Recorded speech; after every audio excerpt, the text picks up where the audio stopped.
a Filipino war veteran's story. This story was shared by Borromeo I. Leyva, on the 11th of November 2006 3 p.m., in his quiet home in Palmdale, California. Coincidentally, this day is also Veterans Day. The dates, names, locations, their spelling and sequence of events below are all based on Borromeo's memory, and was not referenced to any historical documents for accuracy. Borromeo recalls, "The Japanese occupation of the Philippines during World War II had been a defining segment of my life, which has a great influence into the person that I am. I was about 17 years old when I was a member of the Reyes Regiment, a guerrilla unit, composed mainly of the men from Ligtong, Cavite Province, Philippines. I have witnessed the Japanese Army's cruelties to my countrymen. Their rifles affixed with long bayonets, they inhumanely and heartlessly kill many local people that I know. They would throw infants up in the air, and would catch them by the end of their sharp bayonets. Men, especially, must quickly learn when to run fast and away, to live. Usually, the Japanese army would gather up the townspeople at their local church, separate, and then kill the men.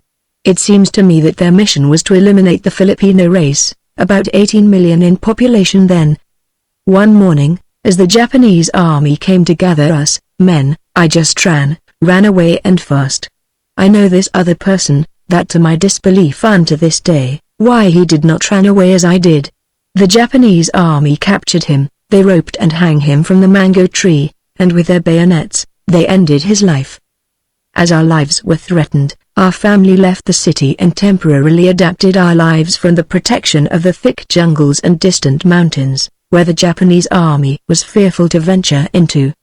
The next problem we had to deal with was the lack of food, and then there was the malaria illness spreading around. I was always hoping and waiting about when the Americans would come back to help. The year was 1943. In my guerrilla unit, the Reyes Regiment, mostly untrained fighting men.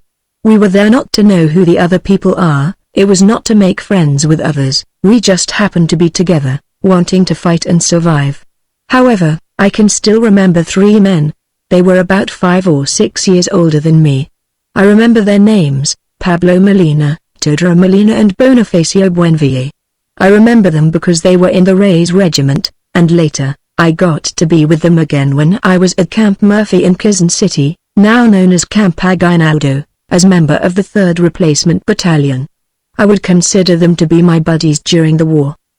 It also was at Camp Murphy in Quezon City, where I was processed, and discharged as a guerrilla, and continued to be enlisted into the United States Army.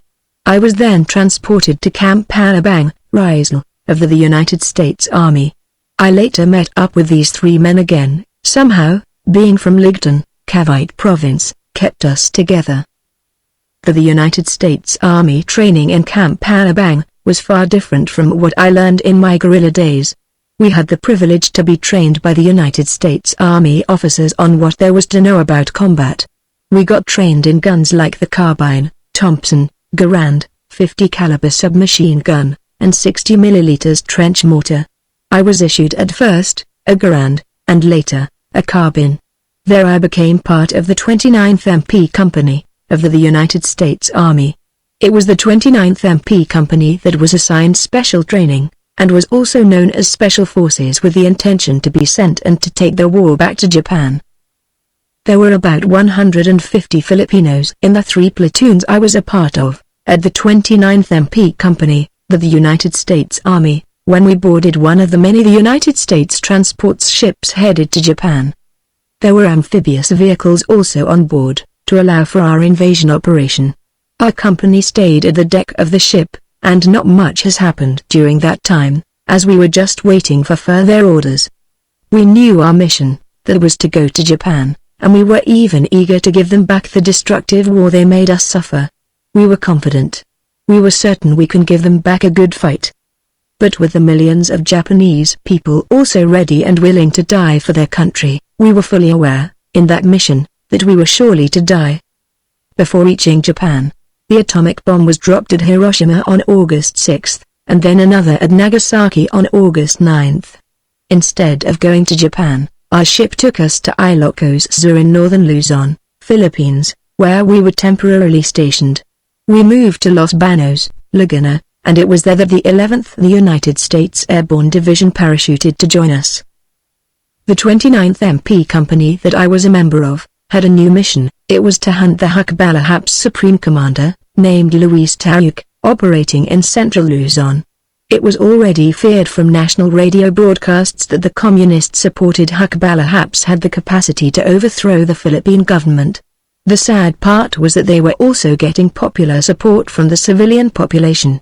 The Americans at the time were also uncertain of the future of the Philippines. We never did capture Luis Tauk, although we got close on getting him, but a woman hit him under her saya, which is a large and long skirt she was wearing. The 29th MP Company open-field fierce fights took place in many cities and provinces such as Taloc, Santo Ana, Guaga, Lubao, Nueva Ecija, Bulacan, Bulacan and Pampanga. Fighting in Guaga took my cousin Leyva's life. Many soldiers who knew me were worried and thought that it was me that got killed. Fighting in Bulacan, Bulacan was so deadly that many soldiers in our ranks left the fight. It was difficult fighting against co-Filipinos. It was also difficult because the Hukbalahaps were getting constant civilian support. As an example, the civilians would ring the church bells upon our arrival to their city. The loud bell rings were intended to warn the Hukbalahaps to get ready for us. At this time, it was hard to distinguish the Hukbalahaps from the civilians. In the province of Pampanga, we had deadly fights against communist Hukbalahaps in the cities of San Luis, Arat, Candaba, Mexico and Florida Blanca. In the city of Arat, we teamed up with the Skull Unit led by Colonel Napoleon Valeriano, who fiercely commanded operations and combats against the Hukbalahaps. Skull Unit has been known for their aggressiveness and fearlessness, with a kill or get killed attitude. As such, they were feared by the Hukbalahaps. I remembered almost having drowned in the waters of Candaba, as we were ordered to keep on moving forward regardless of the condition and situation. Another deadly encounter was in Mexico, Pampanga, where we were engaged in an open field fighting. We had to drop down to the muddy ground to take cover from enemy fire, but Soldier Gordioso chose to fight back on his knees. Without cover and an easily visible target, he was hit and he died. In San Luis, Pampanga, as our companies were evacuating out, the Hukbalahaps led by Luis Tauk ambushed the jeep of the operations officer of another company, not from the 29th MP Company. And in Florida Blanca, Pampanga, it was here that I got shot. My platoon was assigned to one detachment. In all, our strength was about 36, already including officers and cooks.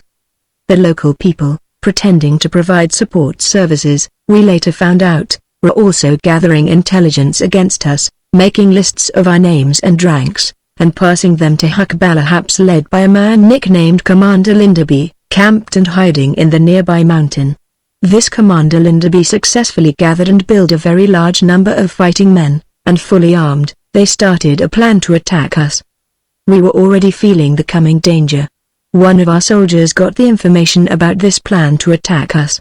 We called for support, and this became a major army operation. Many other companies converged to this city of Florida Blanca, Pampanga. Future Philippine President, at that time Secretary Ramon Magsaysay, also arrived on location and was actively coordinating the military operations. On January 29, 1949 at 1:00 a.m., we got the order to raid Mount Bakaran, the mountain where Commander Lindaby and his large forces were positioned and waiting. The Hukbalahaps' tall mountain was the more advantageous position compared to the lower hills that our troops were staging. The distance between us and the Hukbalahaps was not far, it was only a small valley that separated us. My platoon was assigned with the heavy equipment. I was carrying the 30 caliber machine gun tripod. I mounted the machine gun on the top of the hill. I was the assistant machine gunner. Corporal Benjamin Toledo was the main machine gunner. We can't see the Hukbalahaps. We were just looking towards that mountain. At about 6:00 a.m., both sides were quiet, and waiting. There was no sound, there was no firing. Then from the other not too distant hills, where other soldiers were positioned, the firing and fighting was exchanged. I can see that they were taking casualties. And now, the fighting also got to us. The Hukbalakap's machine guns started to continuously storm us all. I can tell from the distinctive noise of their guns that they were using the Japanese woodpecker machine guns. I can tell they had many machine guns. Firing was coming from anywhere and everywhere and we can't see them. We returned fire with our machine gun. Now, the Hukbalakap's machine guns were directed mostly just at our platoon. We became their priority target because we had the heavy equipment. Our platoon started taking most of the heavy fires. My main machine gunner Corporal Benjamin Toledo had to seek cover behind the hill's slope, letting go of the machine gun he was operating. I took over the machine gun instead, and in front position, fired and continued to fight back. I got hit on the left leg. The pain was severe, and I can tell that I was badly hit. In all, the fighting lasted for 3 days. I was pulled out downhill. I was then taken to the 1st Station Hospital, Camp Olivers, Pampanga. I received hospital treatment, and later recommended to be transferred to V. Luna General Hospital, Mandaluyong Rizal. I was declared for complete physical disability discharge on 27 Sept 1949. In 1952, Secretary Ramon Magsaysay, in his personal request, recommended me for an office employment position at the Philippine Navy, in Cavite Province. Many people just had to wonder what made me be known by such a highly respected and important person. Borromeo I. Leyva, the 11th of April 1925 to the 7th of August 2010. World War II veteran.